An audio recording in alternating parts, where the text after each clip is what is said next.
Hey guys, Huzzy here bringing you another video. Now welcome back to the extra channel. So I haven't done a video in a little while, and I know I said at the end of last video that I was planning on doing an extra game series. Still planning to doing that, just been incredibly busy. So this video is going to be a quick Huzzy update at the start, then probably going to talk about EndGame, and then if we have time to talk about Game of Thrones episode 3. So I'll begin with the health issues, just in case you don't want to get spoiled or anything with the others. And again, be careful of the comment section, because probably people are going to discuss stuff for EndGame and Game of Thrones. But health issues and how am I doing? Struggling the last couple of days.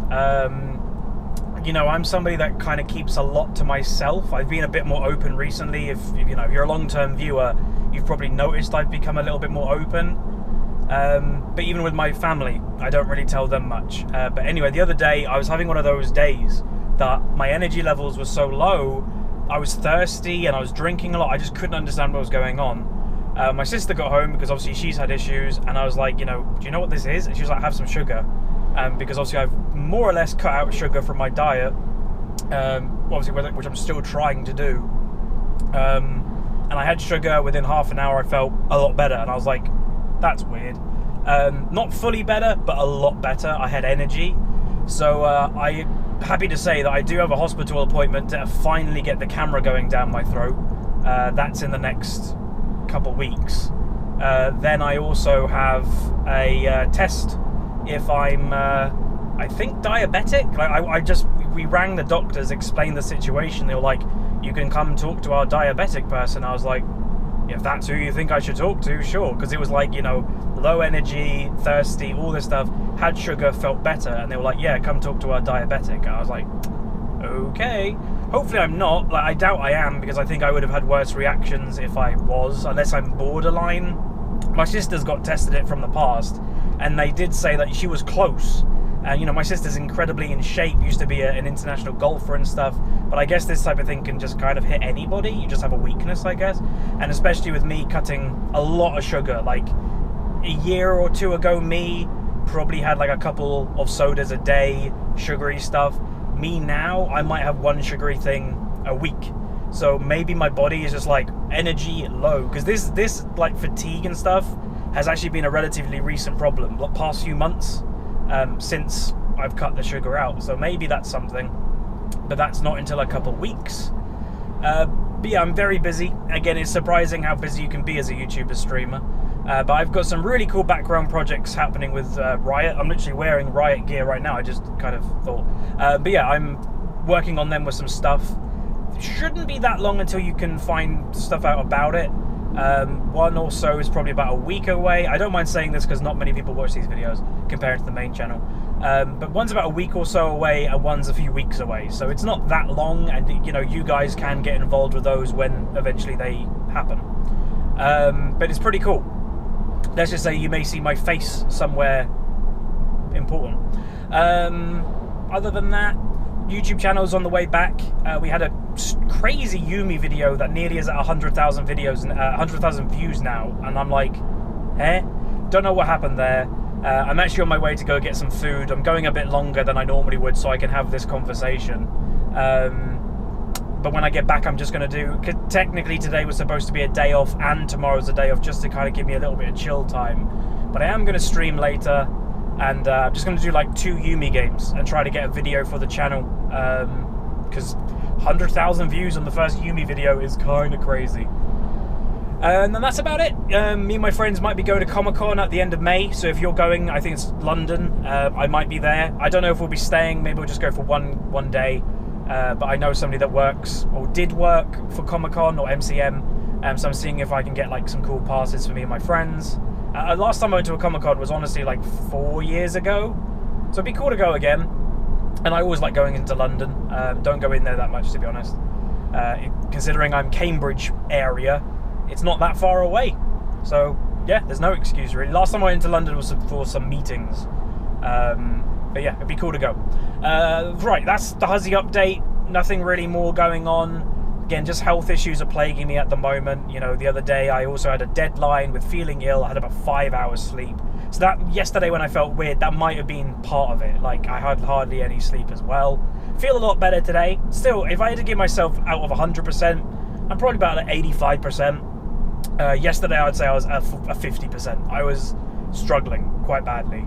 But yeah, we're chugging along.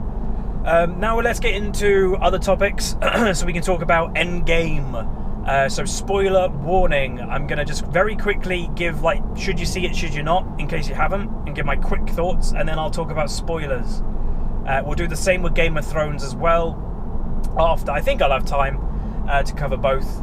But EndGame, I enjoyed it. You know, it's 11 years of my life growing up. I was 14 when the first Iron Man came out, and it's the end, you know, and I think it was a good ending, and it lives up to the title of EndGame, put it that way. So that might be a slight spoiler. But yeah, no, I liked it. There was some surprises, there was some obvious things, there were some things that I was a little bit disappointed in, but that's a film, right? 3-hour runtime did feel long. I definitely think that they just went long because they could. It could have been a 2.5-hour movie easily. But they went 3 hours because they're like, you know, the fans have waited 11 years for this, just give them 3 hours of this. So yeah, overall, I still would give it, and, you know, yes, I've got criticisms of it, but I'd give it a 10 out of 10. I think it does what it needs to do. It's supposed to be the end of a franchise, of that, like, you know, arc, and it does that. It does that and then some. So definitely go see it if you haven't. You know, I'm sure most of you that are EndGame or Avengers, Marvel fans have probably already seen it by now, considering it did a 1.25 billion weekend opening, the most of all time. I think it's cleared by over 100 million. I think most of us probably have seen it who really want to see it. I'll be seeing it a couple more times in theatres. But yeah, spoiler stuff. Alright, so I was a bit disappointed with two main characters. Biggest disappointment to me was actually Hulk. And a lot of people were like, but Hulk was awesome. The character's awesome. Yes. The lack of combat, no. The Hulk is supposed to be a combat character, even in Professor Hulk form, who's from the comics. He is supposed to do combat, and yes, they made a joke when they went back to 2012. He was like, oh yeah, Hulk smash, blah, blah, blah. He needed to do something. Like, the last film, he got beat up by Thanos really bad because he just went for brute force. I thought the moment I saw Professor Hulk, I was like, oh, he's got smarts, and he's got the strength. He now can fight Thanos the same way Thanos fought him. Smart, with power. No, we literally didn't get a payoff with that at all, which I was a bit disappointed with, if I'm honest. So that's one character that I was a bit, yeah, could have done more. I like the Professor Hulk, but where is that character going to go moving forward? Mark Ruffalo has one more contracted film. Next is Thor. Not because the arc they went with, the PTSD, he got overweight.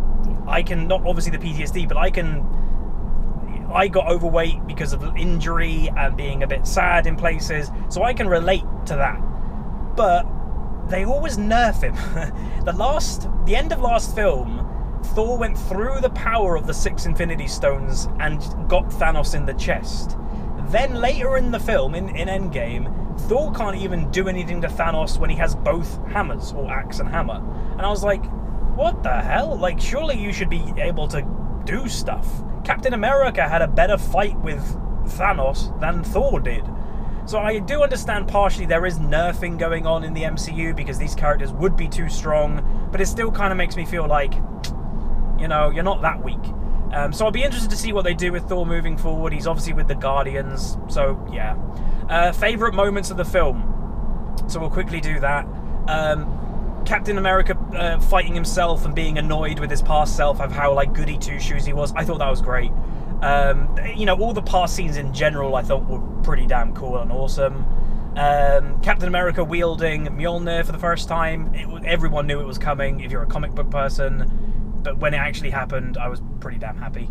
And, you know, I didn't realise he'd get the lightning powers. I didn't know that was part of Mjolnir. I thought that was Thor.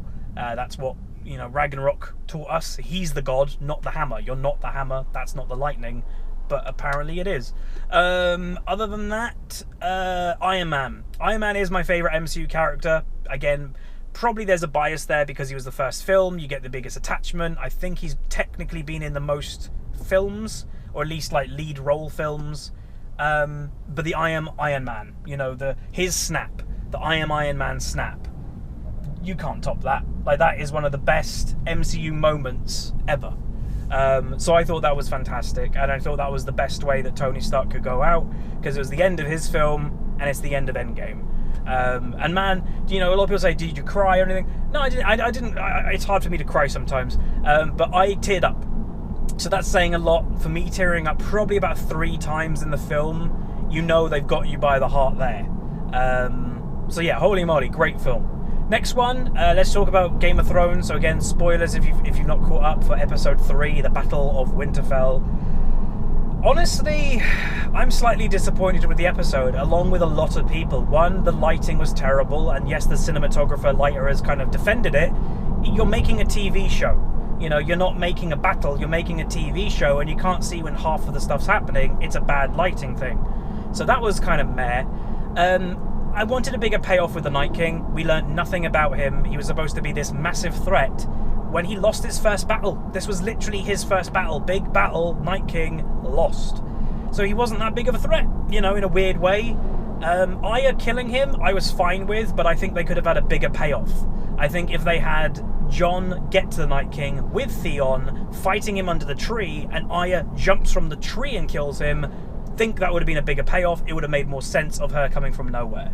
But yeah, I'm looking forward to the rest of the season, but that's going to be that because I'm nearly at the food place. So hopefully you guys enjoyed this. Let me know your thoughts down below, and I'll see you guys next time. See ya!